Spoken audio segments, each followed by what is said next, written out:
Didier Gamerdinger, bonsoir. Bonsoir Madame Navarro. Nous allons dans un premier temps dresser ensemble un bilan de la campagne de tests massifs, une campagne qui était aussi inédite que d'ampleur. Alors c'était effectivement de très grande ampleur puisque nous avons pu proposer et nous avons testé pratiquement 35 000 personnes. Alors c'est du 50-50 je crois entre les salariés et les résidents, hein. Oui, c'est le cas et la bonne surprise, c'est que alors même que nombreux salariés sont aujourd'hui soit en télétravail, soit en chômage partiel, eh bien, ils se sont déplacés en Principauté de Monaco pour se faire tester. Et pour nous, c'est vraiment un motif de satisfaction. Les résultats sont sensiblement les mêmes que ceux obtenus dans les pays voisins lorsque l'on parle notamment du taux de personnes positives. Ce que nous avons constaté, c'est que nous sommes globalement moins concernés que nos voisins italiens ou que nos voisins français, et même un peu moins que la région économique Provence-Alpes-Côte d'Azur. Cette campagne de test devait initialement s'achever ce week-end, je crois, mais vous allez jouer les prolongations. Alors l'idée, c'est que nous avons testé toutes les populations, population salariée, population résidente.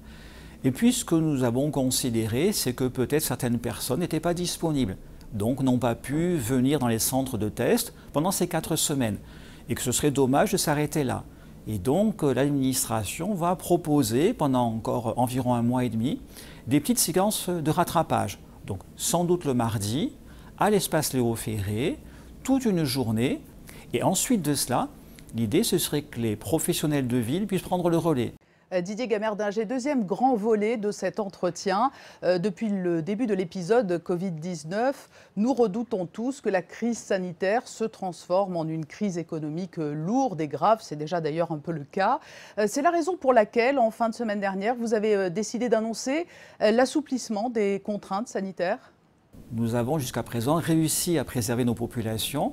Ça reste pour nous un point de repère important, un élément cardinal. Et donc, volontaire, nous avons proposé au gouvernement qui les a entérinés, au souverain qui a validé, des mesures de levée progressive du confinement, et nous continuons en ce sens. Donc ça, c'est le volontarisme, parce que ce que nous constatons, c'est que les opérateurs économiques, les responsables des différents commerces et des structures sont responsables. Ils s'approprient les mesures que nous avons proposées. Donc, fort de ce constat de responsabilité collective, nous allons de l'avant résolument, autant que nous le pouvons. Didier Gamerdinger, les restaurateurs étaient les principaux concernés par cet assouplissement décidé en fin de semaine. Qu'en est-il des secteurs pour lesquels existe encore un statu quo? Je pense aux établissements de nuit, je pense au monde de la culture, à la veille du début de la saison estivale. Alors pour le monde de la culture, c'est fait, en tout cas pour ce qui concerne les dispositions sanitaires.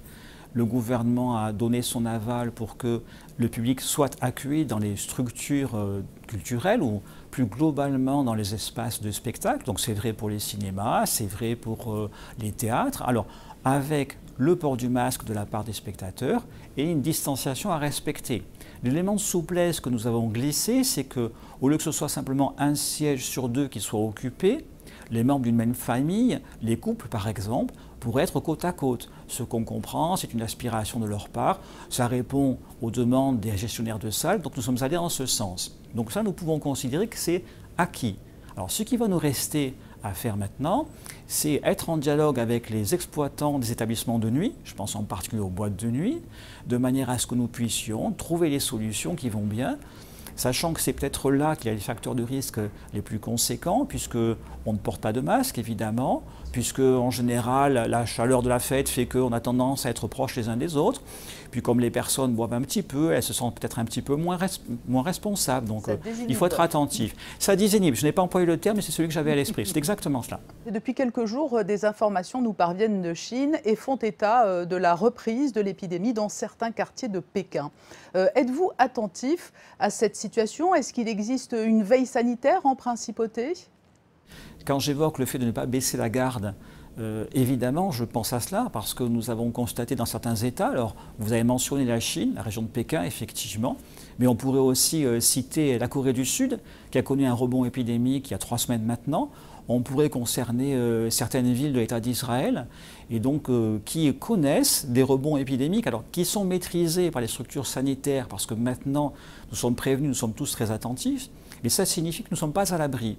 Or, la principauté de Monaco a cette vertu d'être ouverte sur le monde, avec des personnes qui viennent en principauté, et donc nous ne sommes pas du coup à l'abri d'un virus qui recommencerait à circuler modérément, donc il faut que nous soyons bien en place.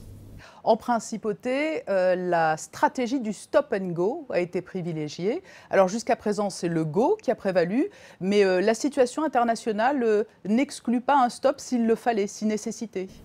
Alors si c'était nécessaire, effectivement, bon, l'idée du stop and go, c'est chaque fois qu'une mesure nouvelle est mise en œuvre, sur préconisation d'un groupe scientifique que je pilote, une proposition faite au gouvernement, nous regardons ce qui se passe. Nous regardons pendant 14 jours. 14 jours, c'est le temps nécessaire à l'épidémie pour s'exprimer. Et puis si tout se passe bien, à ce moment-là, nous proposons l'étape suivante. Et c'est ce que nous avons fait jusqu'à présent. Et le stop, c'est si jamais nous devions constater que le virus circule à nouveau, eh bien nous dirions à certains exploitants, notamment sur des établissements de nuit, que c'est un peu trop tôt et qu'il nous faut patienter davantage. C'est très clair, la prudence restera de mise. Merci beaucoup Didier Gamerdinger pour ce point global après la conférence de presse tenue ce jour au ministère d'État. Merci beaucoup. Merci beaucoup.